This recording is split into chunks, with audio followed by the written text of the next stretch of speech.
오늘 사도행전 25장 말씀을 같이 읽었습니다. 본문은 이제 벨릭스가 2년 동안의 바울의 구금 상태에서 그의 소임을 마치게 되었고, 새로운 총독 베스도가 부임해서 바울의 재판을 진행하는 이야기가 기록이 되어 있습니다. 우리가 흔히 삶은 속도가 아니라 방향이라고 합니다. 2년이란 기간 동안 바울은 가이사랴 감옥에 갇혀서 지냈습니다. 그렇지만 이제 베스도의 판결에 의해서 가이사에게 가게 되는, 로마를 향해 가게 되는 바울의 사역의 방향이 결정되는 이야기가 오늘 25장에 기록이 되어 있습니다. 빨리 가는 게 중요한 게 아니라 표대를 향하여 그리스도 예수께 붙잡힌 바 된 그것을 잡으려고 쫓아간다. 뒤에 있는 것을 잊어버리고 앞을 향해 달려갔던 그 바울의 원하던 그 방향, 로마를 보리라, 로마도 보아야 하리라 말씀과 당시 유럽의 땅끝인 스페인 사바나를 보기 위해서 바울은 계속해서 주님의 지상 계명에 초점을 맞추고 지상 명령에 따라서 순종하는 그런 삶을 살았습니다. 그는 언제나 먹든지 마시든지 무엇을 하든지 하나님의 영광을 위하여 살라고 부탁했고, 또 주 예수께 받은 사명, 곧 은혜의 복음을 증거하는 일을 마치기까지 내 생명도 조금 더 귀하게 여기지 않는다라는 일사각오로 사명을 위한 방향을 전하고 그리스도 예수의 복음을 증언하는 일에서 살았던 것입니다. 동시에 그는 내가 죽고 내 안에 그리스도가 사는, 나를 사랑하사 나를 위하여 자기 자신을 버리신 하나님의 아들을 믿는 믿음 안에서 사는 것이라, 믿음 안에서 사는 것이라, 오직 믿음으로 살았고 오직 믿음으로 선교하고 인생을 보낸 것입니다. 그렇지만 문제는 이제 예수님께서 무죄한 상태로 이 땅에 오셔서 십자가의 재판을 받으시고 운명하신 것처럼 바울도 죄 없이 지금 사건에 말려들어서 지금 재판을 받고 있는 것입니다. 예루살렘에서 공회 앞에서 그가 대제사장 앞에서 재판을 받았고, 40명의 결사대에 그 바울을 죽이려는 그런 의도를 승길이 알고 백부장을 통해서 천부장에게 이 소식이 전해지게 되고, 결국 천부장의 인도로 가이사라로 내려와서 총독 벨릭스가 있는 그곳에서 2년 동안을 보내게 된 것입니다. 그러고 나서 이제 베스도가 와서 그를 재판하게 되는데, 우리 성경을 통해서 이 재판에 대해서 잠시 한번 살펴보면 좋겠어요. 신명기에 보시면 16장에서 이제 재판장에 대한 규칙을 하나님께서 말씀하시고, 17장에 가게 되면 왕이 된 자의 규례를 얘기하고, 18장에서는 선지자가 어떻게 해야 할 것인가, 참 선지자와 거짓 선지자에 대한 말씀을 주고 계세요. 18장에 이제 참 선지자와 거짓 선지자는 하나님과 사람 사이의 중보자 아니겠어요? 선지자는 특별히 말쟁이가 아니고 말 잘하는 사람이 아니라 하나님 말씀을 그대로 전달하는 사람이다. 그래서 모세에게 너와 같은 선지자 하나, 나와 같은 선지자 하나를 하나님이 세우실 것이다 라고 말했고, 유대인들은 바로 그 선지자가 누구인가를 늘 궁금해했고, 세례 요한이 이 땅에 와서 많은 사역을 시작할 때 요즘 요한복음 이제 말씀 보고 있는데 새벽마다 세례 요한이 혹시 아닐까 해서 당신이 그 선지자냐 그렇게 질문을 해요. 그때 요한은 나는 그 선지자가 아니다라고 말하는데, 특별히 이제 선지자가 참이냐 거짓이냐, 참 선지자냐 거짓 선지자 구별하는 것은 그 말씀의 성취 여부를 보면 알 수 있다. 그러니까 말하는 것이 이루어지면 진짜 선지자고, 말은 잘하는데 말대로 되는 게 없더라, 그럼 가짜라는. 예수님께서 이 땅에 오셨을 때 하나님 말씀의 특징을 얘기합니다. 말씀은 천지는 없어져도 1.1핵도 없어지지 아니하고 다 이루어지리라. 그래서 에레미야가 나는 아이라 말할 줄을 몰라서 선지자 못합니다 라고 말하니까 하나님께서 선지자 그렇게 하는 거 아니다. 80의 모세는 나는 입이 둔하고 혀가 뻣뻣합니다 그럴 때도 그렇다고 못하는 거 아니다. 아니다. 어떻게 하는 거냐, 내가 누구에게 가라고 하든지 너는 가고 무슨 말을 하라고 하든지 그 말만 전하면 된다. 할렐루야. 그게 선지자는. 그러니까 선지자는 하나님의 말씀을 전하는 사람이기 때문에 선지자가 전한 말은 이루어져야 하느니라, 이루어지느니라. 그것이 이제 증거라요, 증거. 그러니까 선지자가 진짜냐 가짜냐는 그 말이 이루어지느냐 이루어지지 않느냐를 보면 알 수 있다는 거예요. 그래서 우리가 항상 하나님의 은혜 안에서 말씀대로 순종하고 약속대로 복을 받기를 주 이름으로 축복합니다. 그런데 이 재판에 대해서는 뭐라고 얘기를 하시느냐? 우리 신명기 1장을 먼저 한번 찾아보겠습니다. 신명기 1장.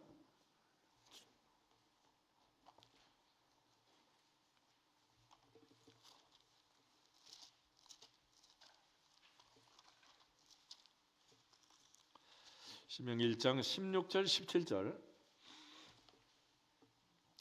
16절 17절 두 절을 같이 보겠습니다. 내가 그때 너희의 재판장들에게 명하여 이르기를 너희가 너희의 형제 중에서 송사를 들을 때에 쌍망간에 공정히 판결할 것이며 그들 중에 있는 타국인에게도 그리할 것이라. 재판은 하나님께 속한 것인즉 너희는 재판할 때 외모를 보지 말고 귀천을 차별 없이 듣고 사람의 낯을 두려워하지 말 것이며 스스로 결단하기 어려운 일이 있거든 내게로 돌리라. 내가 들으리라 하였고. 아멘. 하나님께서는 이스라엘 백성들에게 재판장을 세우도록 했고 이 재판장이 송사를 듣고 쌍방을 공정히 판결해라. 공의의 판단, 공의의 재판을 요구했습니다. 그런데 그것은 외국인이나 누구나 다 마찬가지다. 또 외모로 보고 판단하지 마라. 빈부 귀천을 따라서 차별을 두지 말아라. 사람의 낯을 두려워하지 말고 하나님 앞에서 해라. 재판은 누구에게 속한 것이다? 하나님께 속한 것이다. 전쟁도 하나님께 속한 것이고 우리의 생사화복도 하나님께 속한 것이고 특별히 재판도 하나님께 속했다. 그래서 야고보서 4장 11절 12절에 가면 너는 도대체 누구간데 내 형제를 재판하고 판단하느냐? 입법자와 재판관은 오직 한 분 하나님밖에 없다. 그래서 최종적으로 우리를 재판할 수 있는 분은 하나님이시다. 그러므로 재판장도 내 위에 재판장이 계신다라는 걸 기억하라는 이렇게. 그래서 법대를 가든 상대를 가든 의대를 가든 인서울을 하든 저 지방대를 가든 다 마찬가지다. 성경을 잘 배워. 성경. 그래서 왕이 된 자도 은금을 많이 쌓지 말고 처첩을 많이 두어서 마음을 혼미케 하지 말고 특별히 말을 많이 두르고 애굽으로 돌아가지 말고 그리고 율법책을 등사본을 옆에 두고 매일 부지런히 읽고 그 말씀대로 왕 노릇을 해라. 그렇게 말씀하시는. 하물며 재판장이 하나님의 뜻을 어기고 재판하면 어떻게 되겠습니까? 말이 안 되는 거죠. 신명기 25장을 한번 더 보겠습니다. 25장을 보시면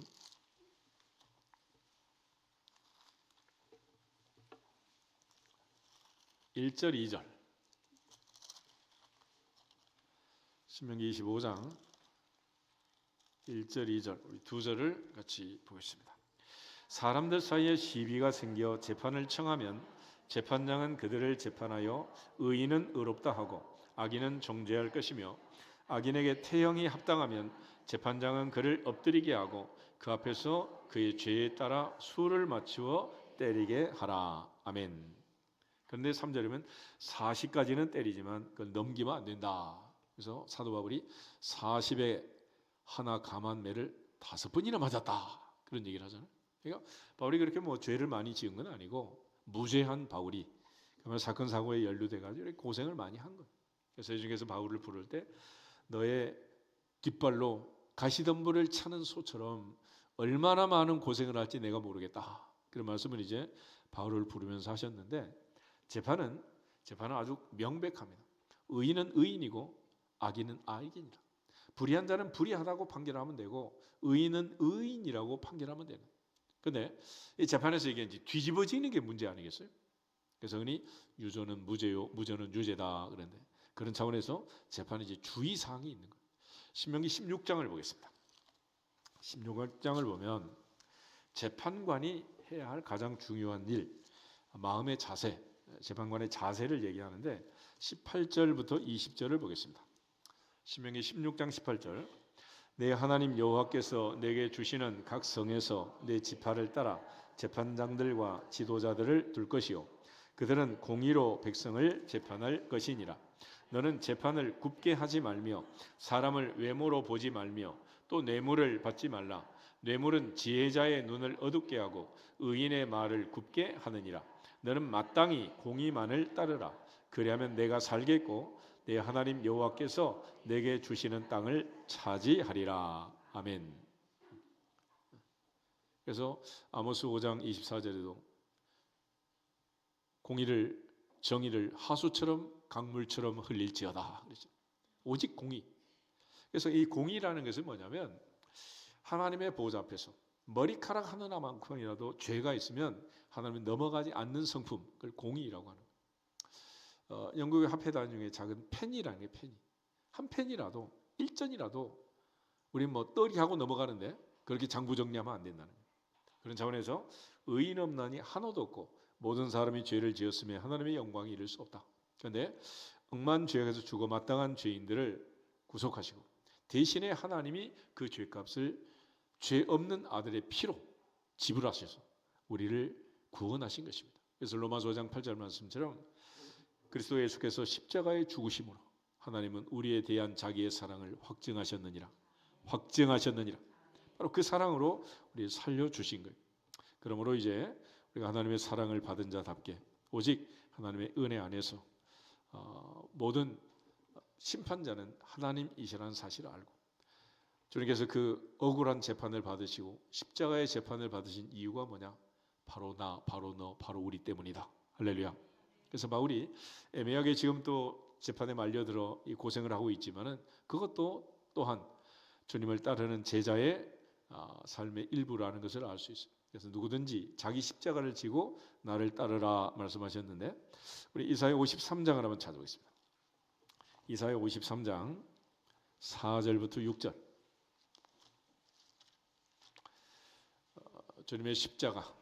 하지만 또 올해도 변함없이 고난주간 부활주일이 지금 또 다가오고 있지만은 왜 주님은 그렇게 고생을 당하셨고 우리는 살아나게 되었는가? 4절에서 6절을 먼저 한번 보겠습니다. 그는 실로 우리의 질고를 지고 우리의 슬픔을 당하였거늘 우리는 생각하기를 그는 징벌을 받아 하나님께 맞으며 고난을 당한다 하였노라. 그가 찔림은 우리의 허물 때문이요 그가 상함은 우리의 죄악 때문이라. 그가 징계를 받음으로 우리는 평화를 누리고 그가 채찍에 맞음으로 우리는 나음을 받았도다. 우리는 다 양 같아서 그릇 행하여 자기 제 길로 갔거늘 여호와께서는 우리 모두의 죄악을 그에게 담당시키셨도다. 아멘. 세례요한이 선포했던 것처럼 보라 세상 죄를 지고 가는 하나님의 어린 양이로다. 나의 죄 너의 죄 우리 모두의 죄를 짊어지고 주님은 십자가로 한 걸음 한 걸음 걸어가셨고 마지막 두 강도 사이에서 돌아가셨습니다. 그래서 오늘 7절에도 보면 그가 곤용을 당하여 괴로울 때도 그의 입을 열지 않았다. 도서정으로 끌려가는 어린 양과 털 깎는 자 앞에 잠잠한 양같이 침묵하셨다는. 오늘 바울은 계속해서 말대답을 하고 자기의 무죄를 증언하지만은 주님은 그렇게도 하지 않았다. 그렇게도. 빌라도의 신문에 주님은 침묵하셨고 주님은 한마디도 입을 열지 않았다라고 말합니다. 그는 곤욕과 신문을 당하고 끌려갔으나 그 세대 중에 누가 생각하기를 그가 살아있는 자들의 땅에서 끊어지면 마땅히 형벌받을 내 백성의 허물 때문이라 하였으리요. 그는 강포를 행하지 아니하였고 그의 입에 거짓이 없었으나 그의 무덤이 악인들과 함께 있었으며 그가 죽은 후에 부자와 함께 있었다. 그 주님의 그 십자가 때문에 우리가 살아있는 거예요. 그래서 세상에 가장 불의한 재판, 결정판은 뭐냐? 빌라도의 재판, 십자가의 재판이에요.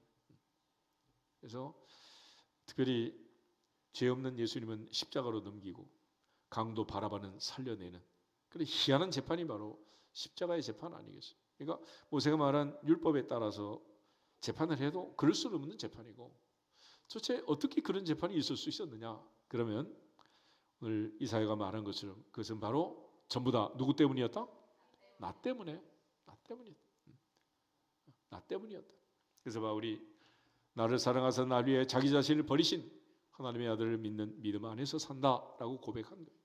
우리 모두가 다 주님의 보좌 앞에서 다시 한번 나를 사랑하신 주님, 나 때문에 십자가에서 그 억울한 재판을 받으면서도 침묵하신 주님, 그 주님의 침묵을 배우고 주님의 겸손을 배우고 주님의 제자로서 이 마지막 때를 살아내는 믿음의 승리자들이 되기를 주 이름으로 축복합니다.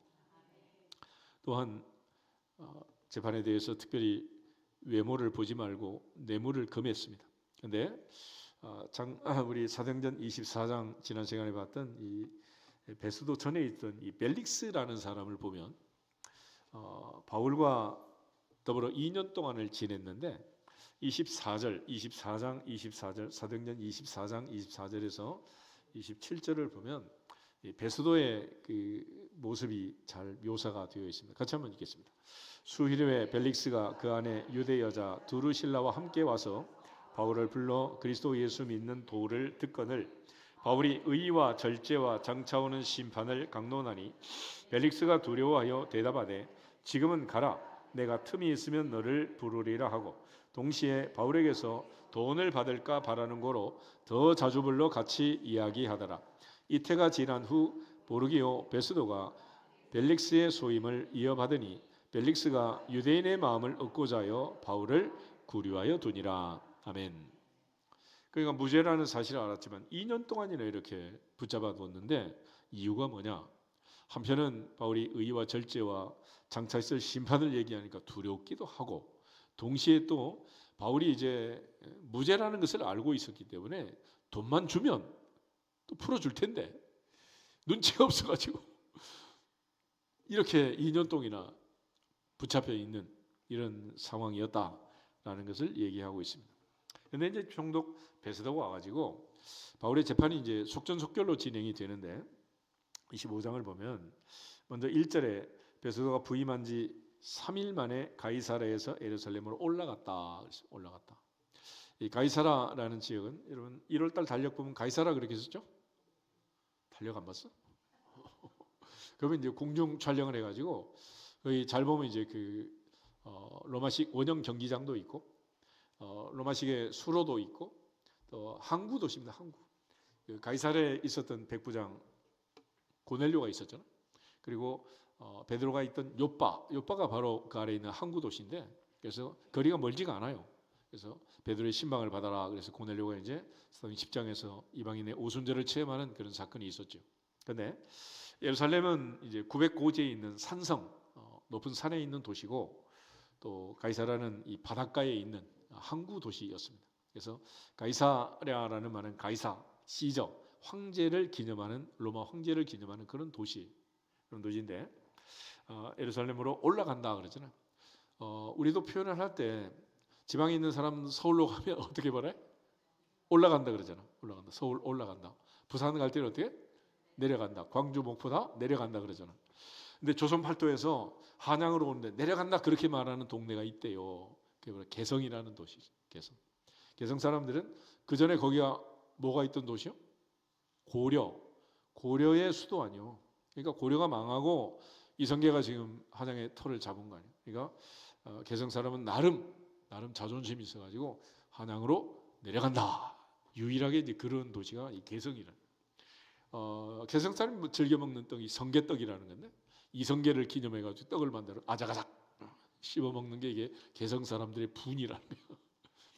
그렇게 먹는 빵이 하나 있죠. 크루아상이랑 빵 알아요? 크루아상. 파리바게트 말고 크루아상 같은 회사인데 불란서 사람들이 이제 국기에 터키 국기를 그려가지고 크루아상 빵을 만들어가지고 역시 마찬가지 오스만 터키 때 이제 지배를 받던 그 원한을 생각하면서 불란서 사람들이 아작아작 씹어먹는 빵이 크루아상이라는 거예요. 알고는 먹어야지. 어쨌거나 예루살렘에서 이제 올라가는 그런 일이 있었는데 그게 바로 부임한 지 3일 만이었다. 그러니까 총독 베스도는 굉장히 성질이 급한 사람 같기도 하고 또 엄격하게 지금 시간 관리를 하는 사람 같아요. 근데 이제 베스도가 올라가자마자 이제 유대인들이 바울의 일을 고소하게 됩니다. 2절, 3절 우리 두 절을 같이 한번 읽어보겠습니다. 대제사장들과 유대인 중 높은 사람들이 바울을 고소할세 베스도의 호의로 바울을 예루살렘으로 옮기기를 청하니 이는 길에 매복하였다가 그를 죽이고자 함이더라. 아멘. 24장에서 바울의 생길이 40명의 결사대가 죽이려는 사실을 알고 백부장을 통해서 이제 천부장을 만나고 천부장이 결사대를 방어할 수 있는 군대를 모집해 가지고 지금 가이사라로 호송을 해놨단 말이에요. 그런데 지금 유대인들이 다시 예루살렘으로 데리고 올라오면 여기서 신문을 하자 이렇게 지금 요청을 하는 거. 이유는 매복을 해가지고 바울을 죽이려고 이런 음모를 꾸미고 있는 거예요. 보통 이제 구약에 도피성이라는 게 있잖아요. 그럼 도피성으로 가는 길목에 강도떼들이 매복했다가 도피성으로 피하는 이 의로운 사람들을 죽이기도 하고 뺏기도 하고 이렇게 이제 악랄한 일들을 많이 했는데 여기 40의 결사대가 지금 이제 바울을 죽이려고 아직도 지금 살기가 등등해 있는 그런 상황이었습니다. 근데 베스도가 그 얘기를 듣고 이제 아주 단호하게 간단하게 얘기를 해요. 4절 5절 한번 보겠습니다. 베스도가 대답하여 바울이 가이사라에 구류된 것과 자기도 멀지 않아 떠나갈 것을 말하고 또 이르되 너희 중 유력한 자들은 나와 함께 내려가서 그 사람에게 만일 옳지 않은 일이 있거든 고발하라 하니라. 아멘.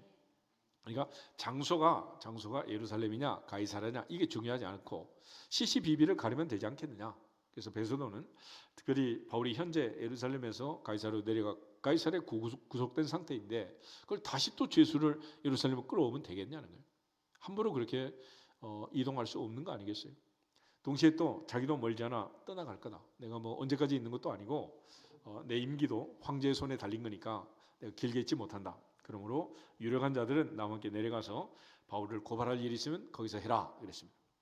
그리고 나서 이제 베스도가 6절에 보면 8일 혹은 10일을 지낸 후에 가이사랴로 내려갔다 그랬습니다. 그러니까 3일째 예루살렘에 올라와서 한 주간 정도 지내고 지금 내려가게 된 거예요. 여기서 날짜가 좀 애매하게 되어 있는데 우리가 비행기 타고 요즘 동남아 여행하면 밤 비행기 타고 갔다가 밤 비행기 타고 오자 그럼 뭐 4박 6일 되는 거지 뭐. 그치? 갈 때도 하루 잘라먹고 올 때도 하루 잘라먹고 그러면서 이제 5일 6일이라고 얘기하고 실제로는 뭐 3일 4일밖에 안 되고 어쨌거나 이제 베스도가 그렇게 예루살렘에서 오게 된 거예요. 그러니까 오자마자 이제 무슨 일을 했느냐 보면은 6절에 보면 가이사랴로 내려가서 이튿날 재판 자리에 앉고 바울을 데려오라 명령했다. 그러니까 이 사안의 신중함을 알고 빨리 정리하고 처리하기 위해서 바로 이튿날 내려간 이튿날 바로 재판을 재개하게 된 것입니다. 그리고 이제 7절에 보면 바울이 재판석에 나오자 예루살렘에서 내온 유대인들이 고발을 하게 되는데 우리 7절부터 9절을 같이 한번 보겠습니다. 그가 나오매 예루살렘에서 내려온 유대인들이 둘러서서 여러 가지 중대한 사건으로 고발하되 능히 증거를 대지 못한지라.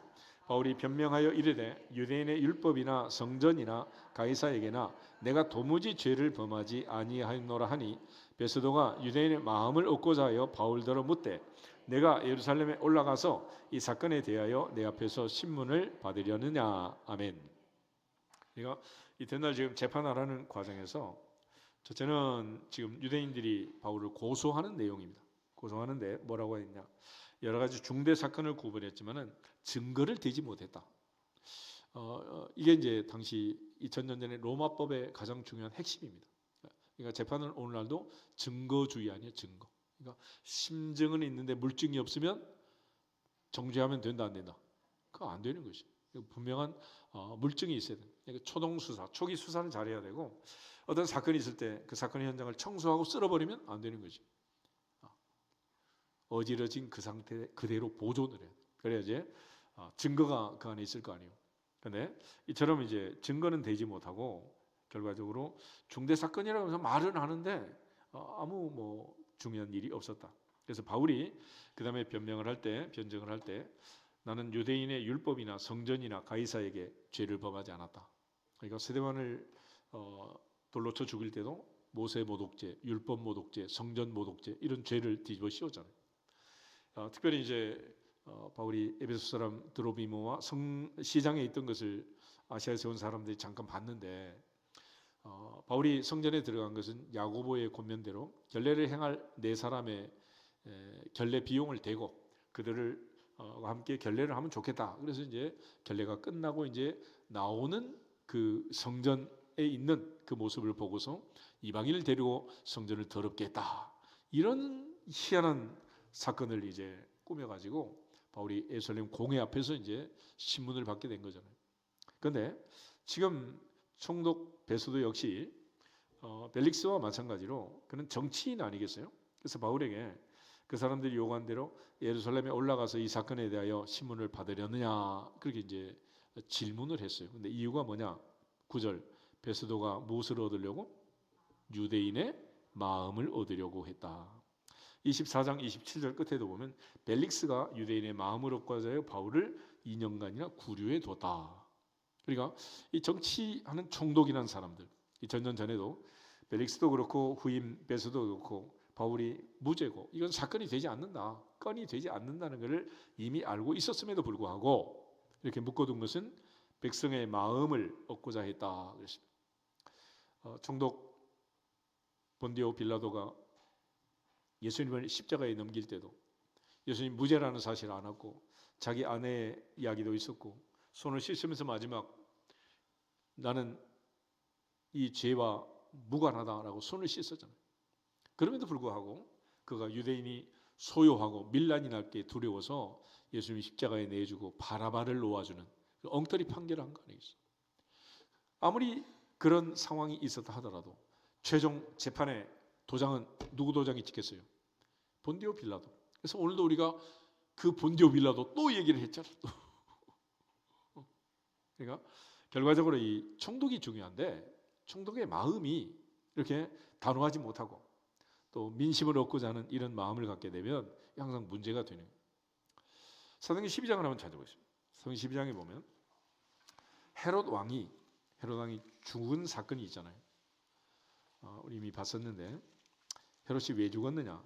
그러면 20절부터 23절에 보면은 두로와 시돈 사람들이 헤롯이 노여워할 때 그 지방의 왕국에서 나는 양식을 먹는 까닭에 한 마음으로 그에게 나와 왕의 침소 맡은 신하 블라스도를 설득해서 화목을 청했다. 그때 이제 21절부터 23절 보겠습니다.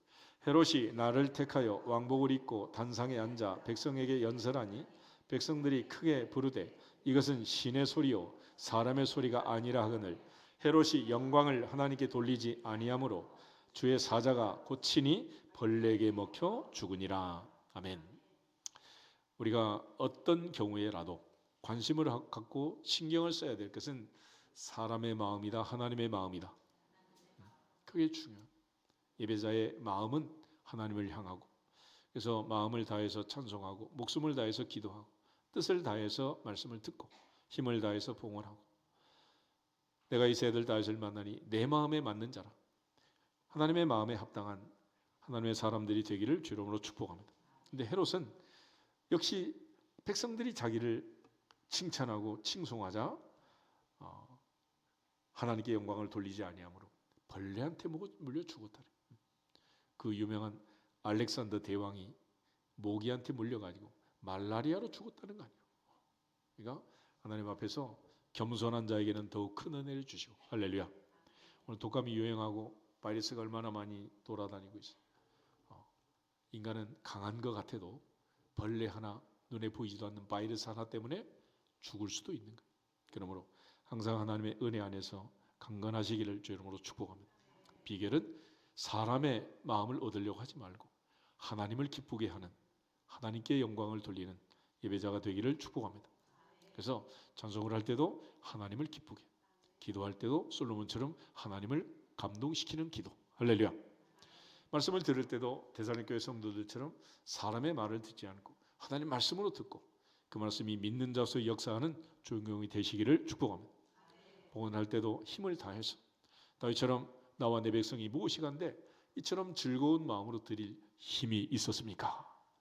과부처럼 두 렙돈을 드릴 때도 하나님 앞에 생활비 전부를 드리는 힘과 능력이 있기를 주 이름으로 축복합니다. 이처럼 하나님의 마음을 얻으려고 해야지 사람의 마음을 얻으려고 하는 이런 충독의 모습을 우리가 여기서 보게 됩니다. 그런데 이제 바울이 여기에 대해서 11절, 12절, 10절, 11절, 12절 세 절을 같이 한번 보겠습니다. 바울이 이르되 내가 가이사의 재판 자리에 섰으니 마땅히 거기서 신문을 받을 것이라.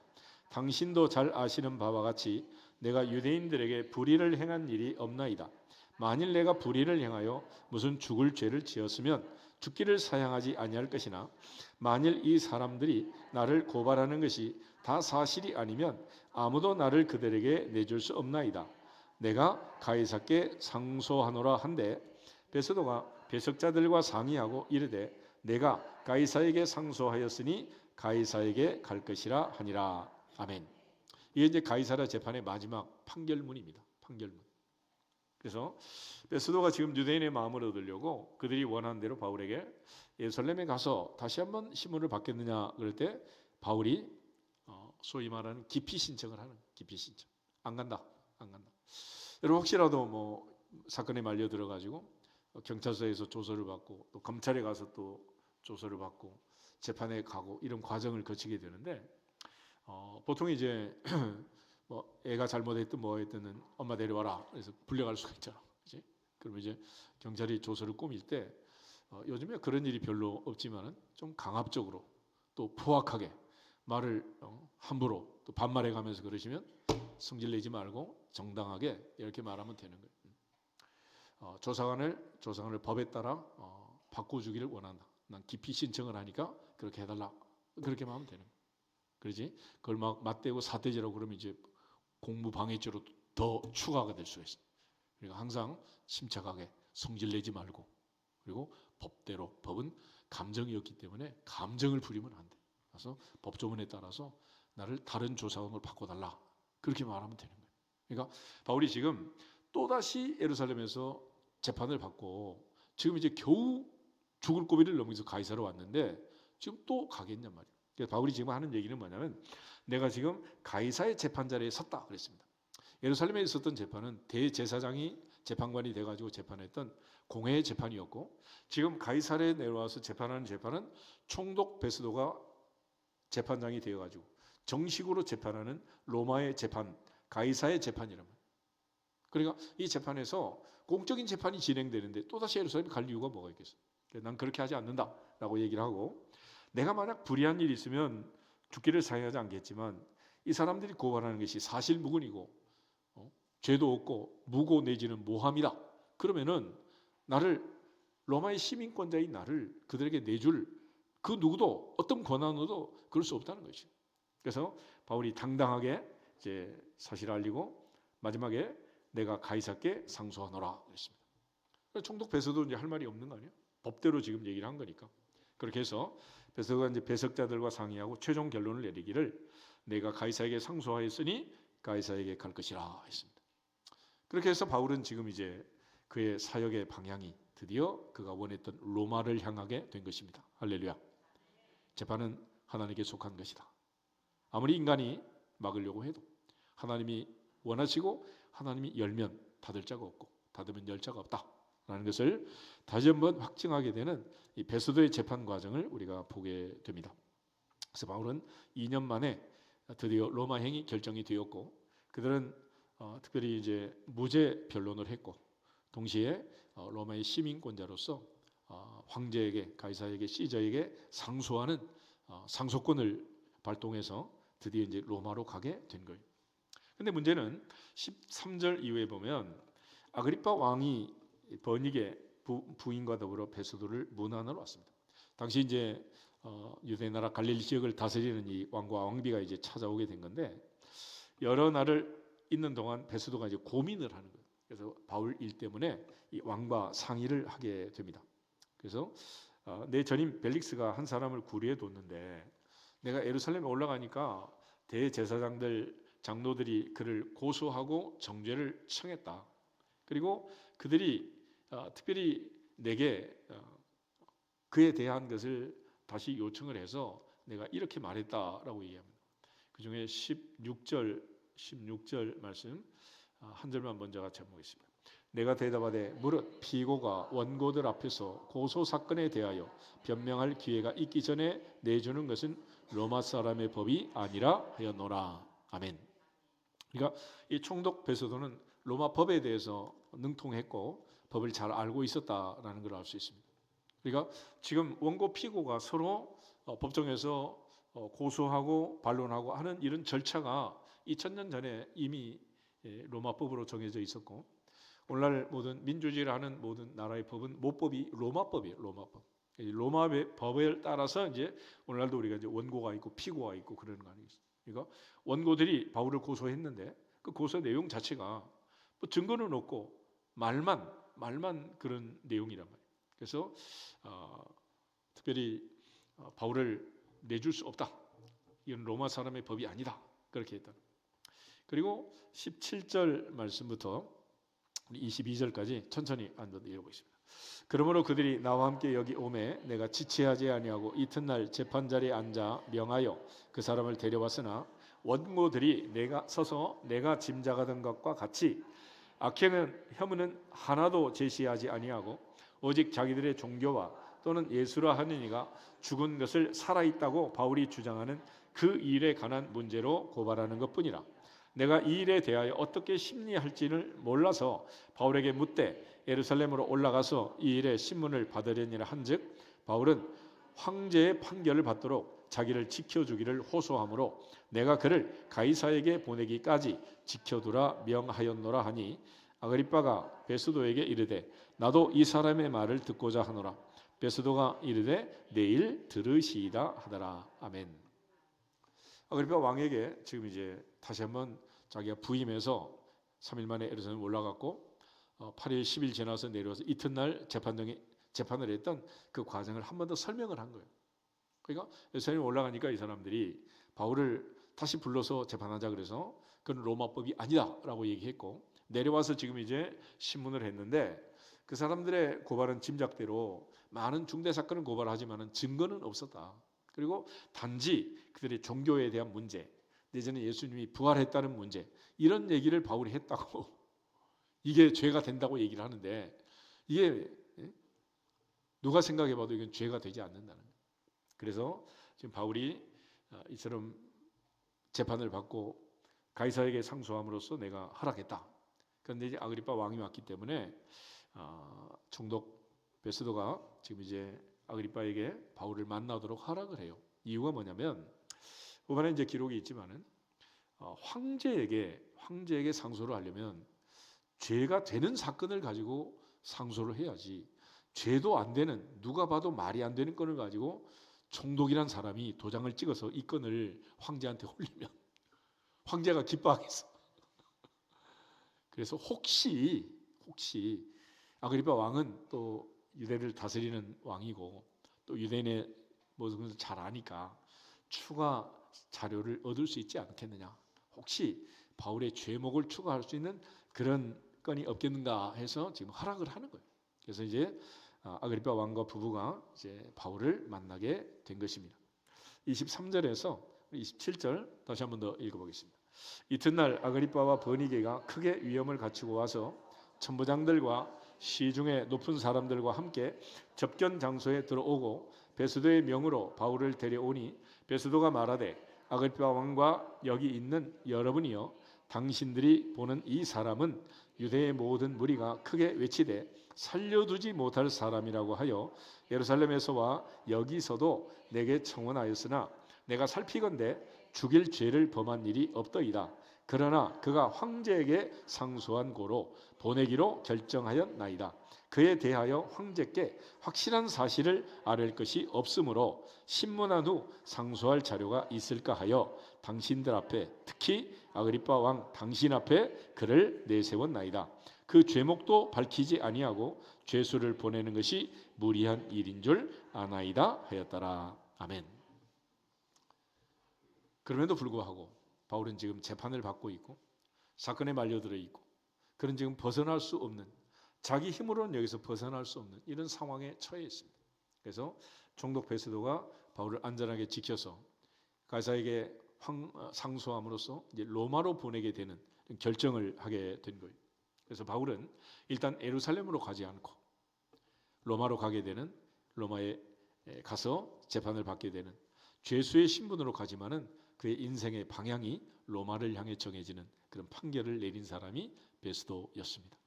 그러니까 벨릭스가 2년 동안이나 그렇게 돈이나 받을까 그러고서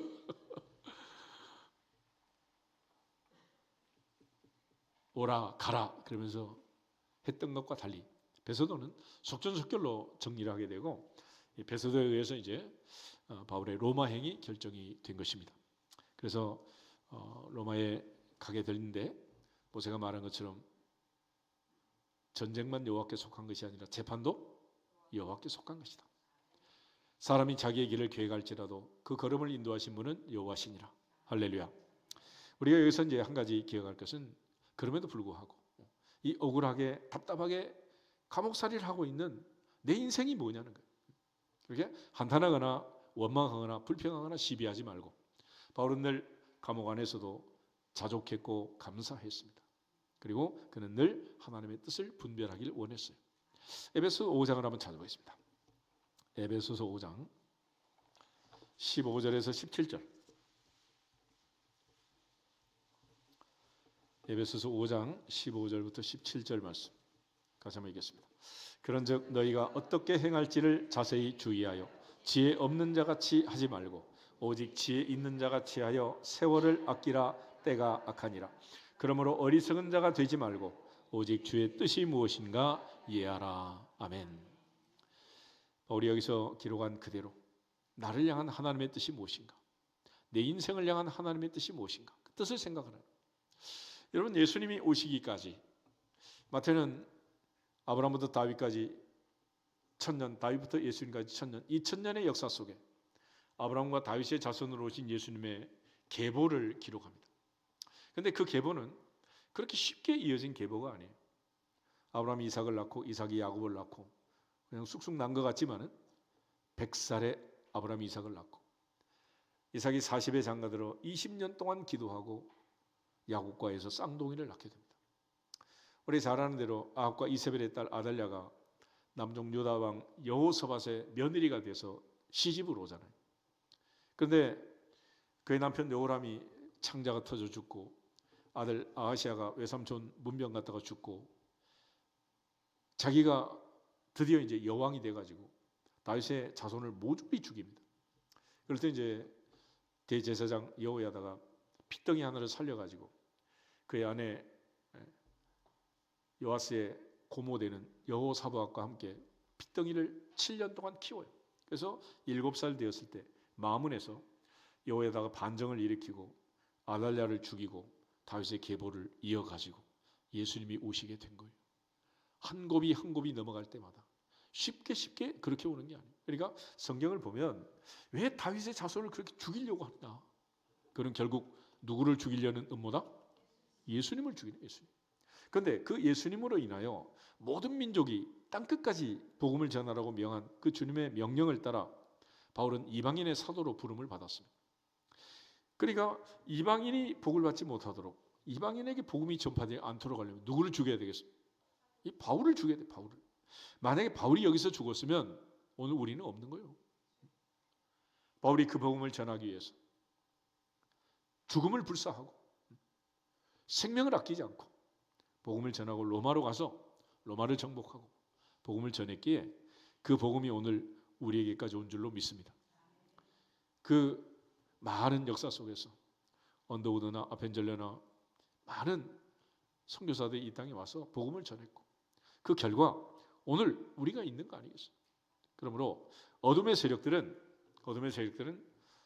구약에서는 예수님이 오시는 길목을 차단하기 위해서 아브라함과 다윗의 자손 예수가 오는 그 길목을 모조리 한 건도 제대로 넘어가는 법이 없어요. 사울이 다윗을 죽이려고 얼마나 많이 삼천의 군사를 거느리고 다녔냐. 그것은 다윗을 죽이려는 게 아니라 결국 누구를 죽이는 거예요? 예수 죽이는 거예요. 예수. 오늘 바울을 이처럼 괴롭히는 건 뭐냐? 결국 오늘 이방인인 우리가 예수 믿고 구원받는 이걸 못하도록 2000년 전에 회방을 놓고 있는 거예요. 그러므로 우리 모두가 어떤 일이 있더라도 하나님 앞에, 교회 앞에서 내가 어려움을 당할 때도 하나님의 뜻을 생각하고 항상 우리가 성령 안에서 하나 되어서 모든 민족으로 제자를 삼아 아버지와 아들과 성령의 이름으로 세례를 주고 내가 너희에게 분부한 모든 것을 가르쳐 지키게 하라 하신 주님의 지상 명령을 따라서 순종하는 우리 모두가 되기를 주 이름으로 축복합니다. 한 사람 한 사람 내가 순종하고 하나님의 뜻을 분별할 때 하나님의 나라가 하늘에서 이루어진 것처럼 이 땅에서 이루어지고 특별히 우리를 통해서 이루어질 줄로 믿습니다. 내가 안 한다고 해서 안 되는 건 아니에요. 그렇지만 하나님께서 특별히 나를 통해, 너를 통해, 우리를 통해 목동 반석교를 통해서 이루고자 하는 모든 뜻을 다 이루어 드릴 수 있도록 우리 모두 하나님 앞에, 교회 앞에 충성하시기를 주님의 이름으로 축복합니다. 여호사는 앞뒤상 인사하고 기도하겠습니다. 하나님 앞에, 교회 앞에 충성합시다. 다 같이 주의